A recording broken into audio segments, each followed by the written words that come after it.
Good morning and welcome to A Closer Look. I'm your host, Linda Fontaine. Today, my guest is one of my best friends, as a matter of fact, Tracy Michelle Edwards. She is Community Relations Manager with Second Harvest Food Bank. Thank you for coming, Tracy. Oh my goodness, thanks for inviting me. I'm so glad to be here. Well, tell us what's going on with the food bank. How's it going? We are working so hard to keep everybody fed. You know, since the pandemic started, we've seen such an increase in the number of people reaching out. Even, you know, in the years past, we started like 66,000 people a year, but it's up. I think they're saying we're projected about 38,000 additional people we're going to serve this fall. We're just booming, packing food, trying to feed as many people as we can. Why so many more? Is it because of the pandemic? Has it made that much of a difference? Absolutely, it has. In the first place, I think people were scared. They were losing their jobs or rumored, and they were all, you know, in the days when people were hoarding tissue paper. But since then, people actually did lose their jobs, and they reached out to us in that time, and we had this big, huge spike in May, but it's continued every month. So what we're doing in response is we've gotten grants from the government, USDA, and there's a program called CFAP, and that first letter is Corona in there. But it's providing extra food, fresh food for the people in our region, as well as across the United States. But we're getting that food, and we've been doing food distributions on Saturdays once a month at the food bank, and then in Irwin and in Hawkins County.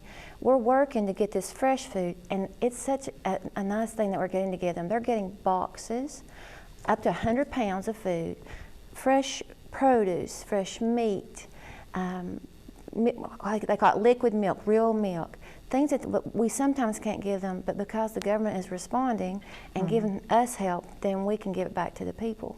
So we did our first one on site in June, and that day I think we had like 274 families, and then last month in July we had, I think it was around 550, and this last Saturday, August 29th, or a couple of weeks ago, we had almost 700 families. Wow, that's a lot of people. That's families. That's amazing. Now, this government program you're talking about, CFAP, something like that? CEFAP. Okay. So is that enough to cover the need? Or do you still need help? Do you need people to help donate? How's that working? Okay, so what that's covering and what that's giving us is that fresh stuff. The stuff that we give every day, years upon years, you know, in the history, is stuff that we purchase, the dry goods. That's what we need help with. We need people to keep sending, you know, they can't, everybody's hurting, but we say it's sometimes hard to ask for help, but it's easy to help others. And the way we can still keep helping others is if you all just keep partnering with us and sending us donations so that we can get that, buy those dry goods, keep that warehouse full for a minute, and then send it back out to the community. So when you say keep sending us donations, I know for a while there you just wanted monetary donations. Do you still want monetary donations, or do you want both, monetary and food? Well, I'm glad you asked. Our board still has us very strictly. I'm still working from home. All the administrative staff is still working from home. So we can't have volunteers in the warehouse. We haven't had them since March. So to get to the answer to your question, we can't do food drives because we don't have anybody there to intake them. And if they were there, we'd have to wipe all the stuff off or put it in quarantine for however much time to make sure that we're safe.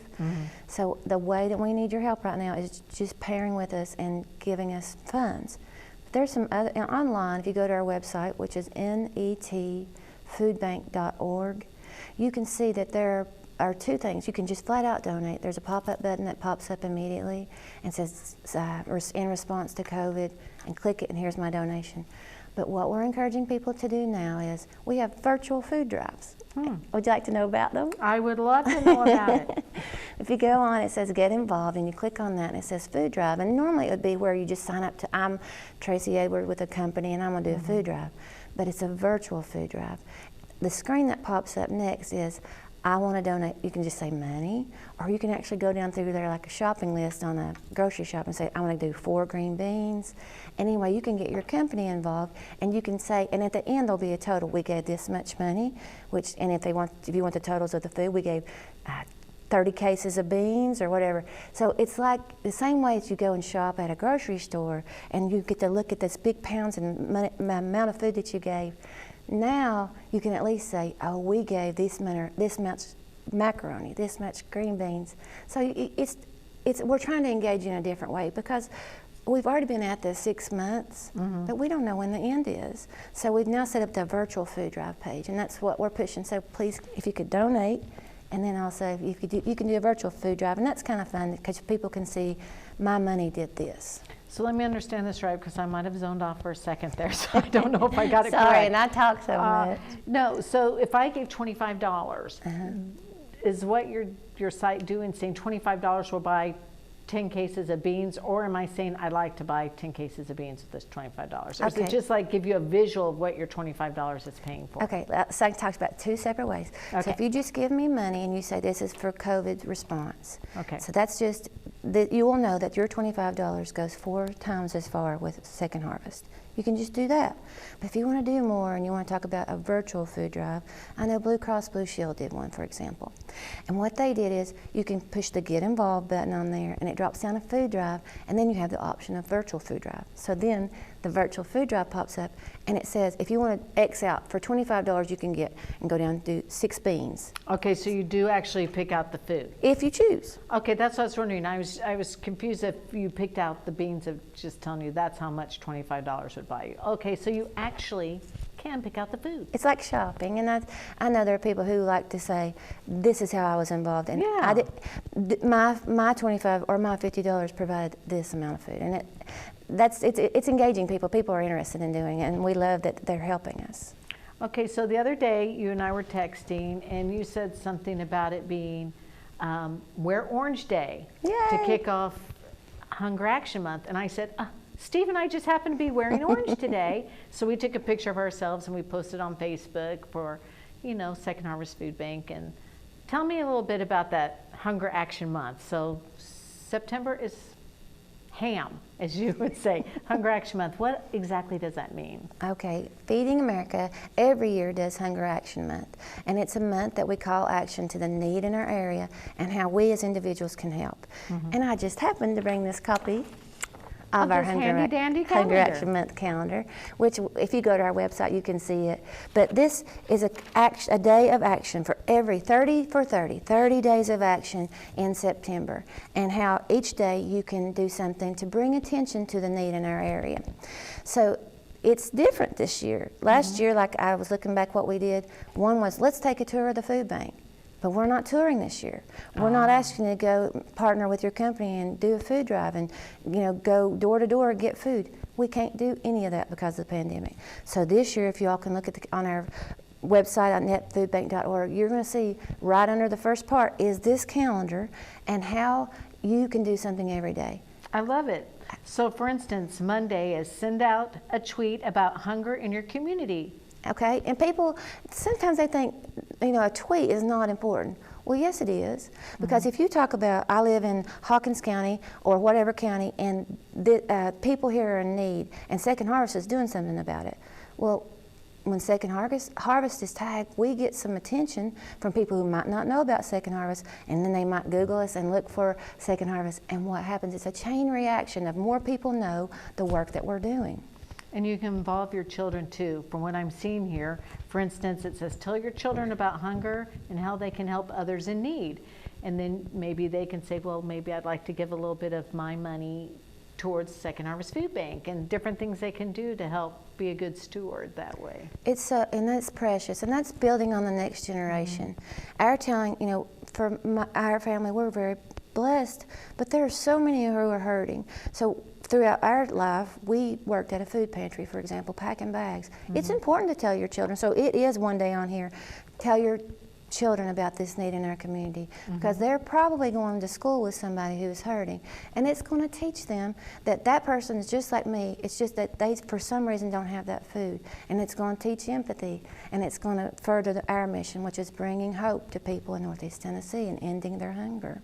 That is so true. And like you said, it's become so big. I mean, 38,000 more people. So you're seeing people across the spectrum, people maybe you've never seen before coming in, and it's a humbling thing to come in and say, hey, I need help this month.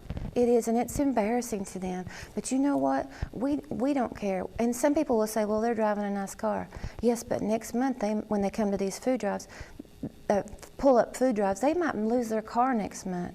So we're not here to do anything but feed these people. And they are embarrassed. You know, I'm taking pictures because I want to put it on the website or the Facebook, and I make sure not to get people's faces because we just want to help the people. And anybody who's in need, we're going to have our next on-site September 26th at Second Harvest Food Bank, which it's at 1020 Jericho Drive in Kingsport. It's the airport exit in Kingsport. It's from 9 to 11 on September 26th. We're going to be handing out food. People line up and they don't even get out of their cars. We wear masks, we wear gloves, we put food in the back of their car because we are here and we're going to end hunger, and especially in this pandemic, we're going to make a difference. Do they have to apply beforehand, or can they just show up? No, they just show up, and that day, there's no pre-registration, and that day, all we ask them is, we need your name, and we need your phone number, and what city you live in. And that's just because we have to track it because of the government. So please, spread the word. September 26th, 9 to 11. September 26th, 9 to 11. The address again, Tracy? 1020 Jericho Drive, 1020 Jericho Drive. Kingsport. Kingsport. And another way to help out is netfoodbank.org, right? Yes. netfoodbank.org. Make sure I get all this information right. Okay, so Tracy, thank you so much for being here today. And we can all help. Just get online, give a little donation. There's different ways to give now, virtually, or just give them some money, $10, $20, $30, whatever. Every bit helps. Thank you, Tracy, for being here. And we'll be back in just a minute with the second half of A Closer Look.